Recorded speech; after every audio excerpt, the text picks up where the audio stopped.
If you've been with me through the first couple of episodes, you've been honest with yourself around how fatigued, burnt out, or just feeling stuck in a rut you currently are.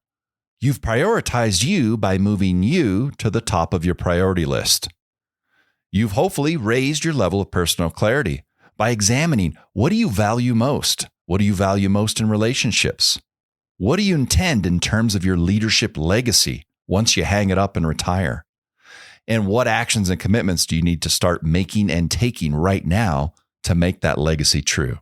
If you haven't had a chance to work on these things, I'd strongly recommend pausing this now and going back and checking out those first couple of episodes. Today, it's you-related activities, getting ourselves focused on the things that we need to be engaged with that fulfill us, provide us energy, passion, a sense of direction in terms of our day-to-day actions, both personally and professionally. It's the Leading on Purpose podcast, helping leaders, teams, and organizations lead more intentionally, effectively, and with purpose.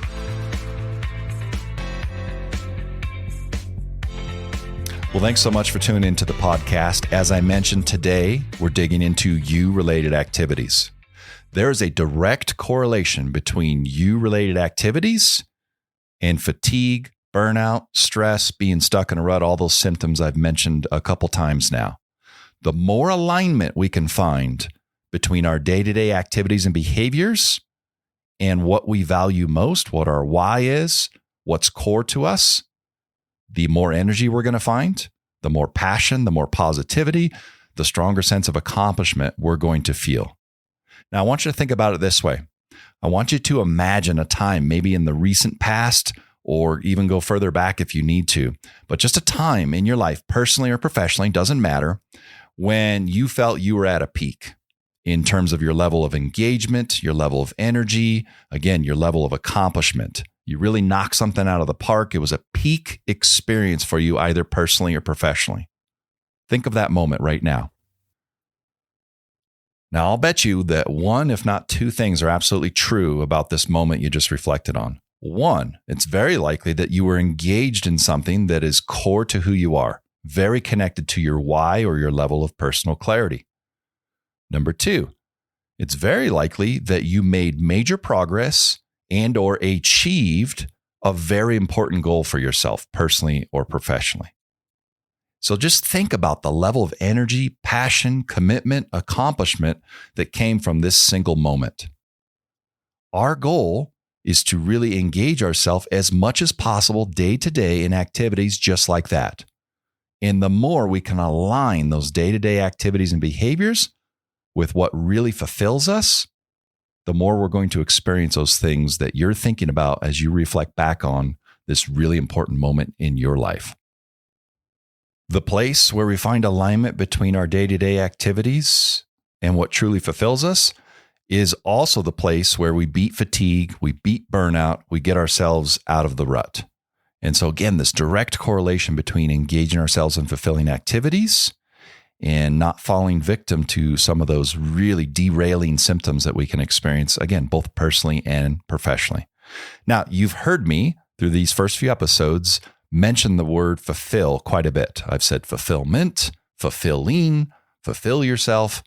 Let me describe exactly what I mean there, because I think this is an important time to discuss the difference between fulfillment and success, because these are two very different things, and both are things that throughout our life we can find ourselves vacillating between and searching for.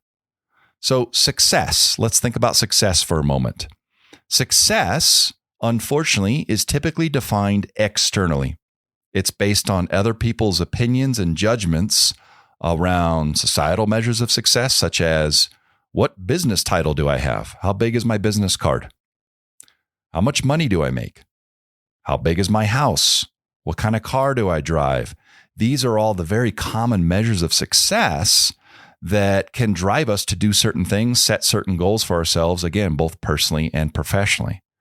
The point is, it's defined externally. It's defined by others. The difference with fulfillment is it's almost always defined internally. It's those things that we know we need to do that really fill us up, really fill our bucket. Now, big difference here between these two, success and fulfillment. The problem is the lines between the two often get blurred, and we think we're chasing something that's really important to us, and all of a sudden realize we maybe are chasing something that is not really that important. And you'll see this all the time, and we've all experienced it. We're chasing something down. We're chasing down a promotion. We're chasing down a pay raise. We're chasing down a new opportunity. And once we get it, we realize that we're still not really satisfied. What's typically missing in those situations is that we're chasing down success. What's missing is the fulfillment, really understanding why is this so important to me? So it's not just about what we achieve, it's why are we doing it? What's core about it to who we are inside? What's connected with what we're doing in terms of our level of personal clarity? And so this why piece continues to be really important as we continue thinking about what activities do you need to be engaged with. The simple premise here, and you've probably heard this before, what makes you money doesn't always make you happy. That's exactly what I'm talking about here in this subtle distinction between success and fulfillment. Because fulfillment, without it, you're left with a hole that success could never really possibly fill. Success is fleeting. Now, I'm not being critical of success. I just think sometimes we get it backwards. We get so consumed with the next job, the next promotion, the bigger payday, the bigger house, more cars, and we're expecting to be able to fill that hole when what's really missing is fulfillment, or why, connecting ourselves on a day-to-day basis with those things that truly fulfill us. Now, if you focus on fulfillment first and you get it right, my experience has been your chances of success actually go way up. And so it's not that I'm being critical of success. Again, I just think we get it backwards from time to time. We all probably know someone. We've all seen examples of individuals, whether it be a friend, a family member, a celebrity, a professional athlete, who seemingly from the outside looking in has it all. But they're miserable. They're completely unhappy. And if we found that out, we would be completely puzzled and befuddled around how is that possible? With your level of achievement and professional success, how is it possible that this person is unhappy? Well, for me, my observation is they're missing fulfillment. And again, they're pursuing a hole that success could never possibly fill. I have a personal example of this. For a number of years, one of the roles that I had was to turn around struggling locations for the organization I was with.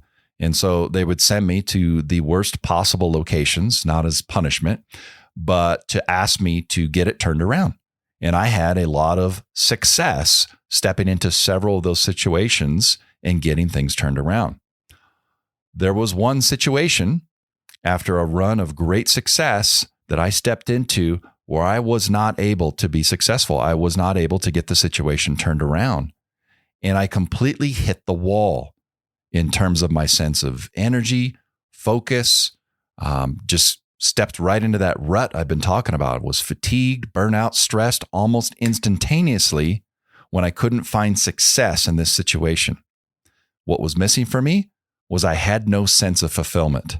I had nothing to fall back on. I wasn't getting up in the morning with a strong sense of personal clarity. Definitely was not engaging myself in activities that truly fulfill me. Wasn't looking at my work in a way that truly fulfills me. And so when success wasn't available to me, I immediately went into the hole. And so it's really interesting. Along the way, you may not realize what success is doing to you. It can actually poison your mind and make you think that, boy, this is feeding me. This is what I need. More of this, please. But I'll caution you, have that run of success. And as soon as there's a derailment, something that falls apart, you're in a situation where you're no longer successful, you're going to feel a sense of emptiness. And that's because there's not fulfillment there. You're not engaging yourself in things that truly fulfill you. And so you're left with nothing once that success goes away. Okay, so let's talk about how we get ourselves focused on activities that truly fulfill us. In my experience, there's 4 areas that we need to focus on. You'll see these very same 4 areas called out in the stress management space, as well as called out in the area of mental wellness. And so I didn't just make these up, but I've just come to find these to be really important in terms of my needs and really helpful as I've worked with leaders through one-to-one coaching and facilitated sessions to help people think about their level of fulfillment and where they're getting their energy from. So first area of focus for you to find fulfillment is mental. So what are the things that you're doing and actively engaged in day to day that really challenge you mentally? And this could range because each of these 4 areas, the size of it, the importance of it is person to person. And so it's really up to you as we examine these 4 areas to decide what's most important about it for you. So in terms of mental stimulation, for some folks, that's a crossword puzzle in the morning.